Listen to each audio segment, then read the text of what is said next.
In this video, I want to look at rebranding in Manchester.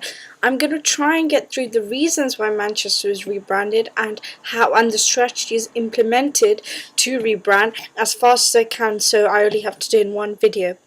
So why has Manchester been rebranded? Well, we have some of the same old reasons. There was a change in the economic structure.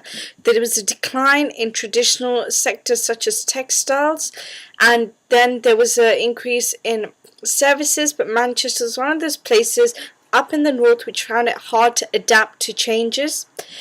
And they also had a very negative image because this decline in industry led to the negative multiplier effect of people being unemployed, they're not having good housing, they're not being able to get good services and goods. Then this increased crime, and actually it was even given a name called Gunchester. So, the crime was really bad, a bit like Nottingham. There was such a negatively perceived image. It had one of the highest rates of murders and everything in the UK. The IRA bombed parts of Manchester as well. I think particularly there was a shopping mall or something that half of it got destroyed. So there was a lot of bombings going on. Social and cultural deprivation was what was left of all these causes, and there was an economic downturn. So that was why Manchester decided that they're going to rebrand to make sure that we don't have this deprivation or downturn anymore. So what did they do? Well, they used sport as one of their key stimulus, just like London Docklands. The Commonwealth 2002 Games had spurred it all off. Because of that, we got the National Squash Centre, the Manchester Aquatic Centre, and the City of Manchester Stadium. These are good flagship developments that came back through this. Now, their equipment is so good that the athletes for the 2012 Games are using it to prepare. So it's a great way to put an injection into the economy. The 2008 UEFA Cup finals were also held in Manchester. So again, they're using sport a lot, and Old Trafford is a world-renowned stadium with 77,000 seats. So it's got good quality equipment to create jobs and incomes and attract the sports fans.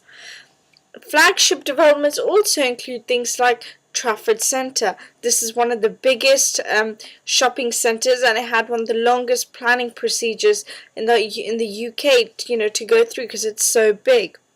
Then there's also to attract the more higher market, a different socio-economic group, what in the other Nottingham we call gentrification.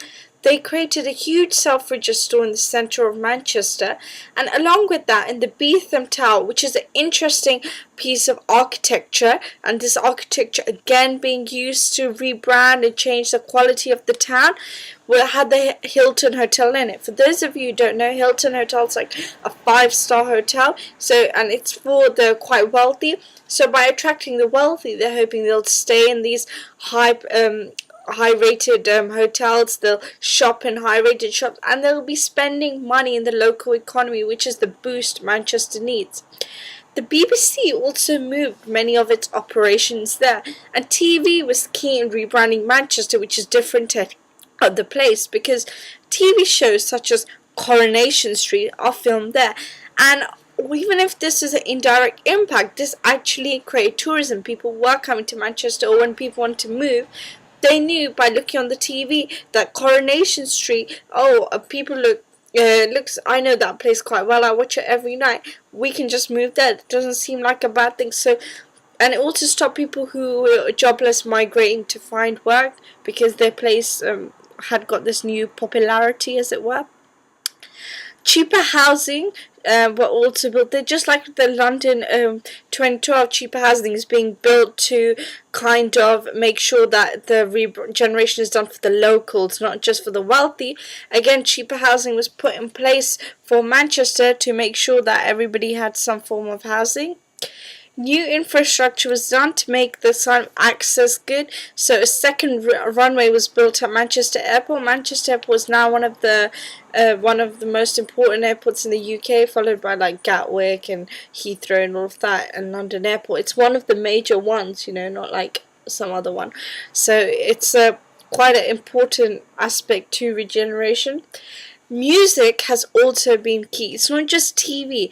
Bands such as Take That came from Manchester, and what they've done is that they've promoted the area, they've attracted the music industry, attracted music fans. Anyone who follows them and wants to be the next Take That, they might probably well go to Manchester. And so this whole music, TV and sports has been huge around the regeneration of Manchester. Now, this doesn't mean that the environment is forgotten about. There was a big cleanup of Salford Quays in the dock area, and there was a new tram station put in place which was environmentally friendly, so they're really trying to promote the environmental image. And they've also had like waterways and like nice regeneration by planting trees and stuff, so that's been good.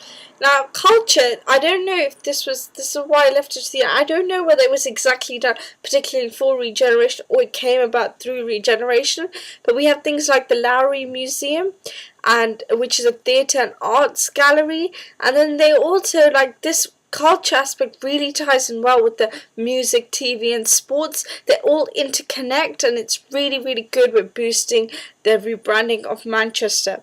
However, there are some future issues that many of the house prices are going up because of the demand to live there.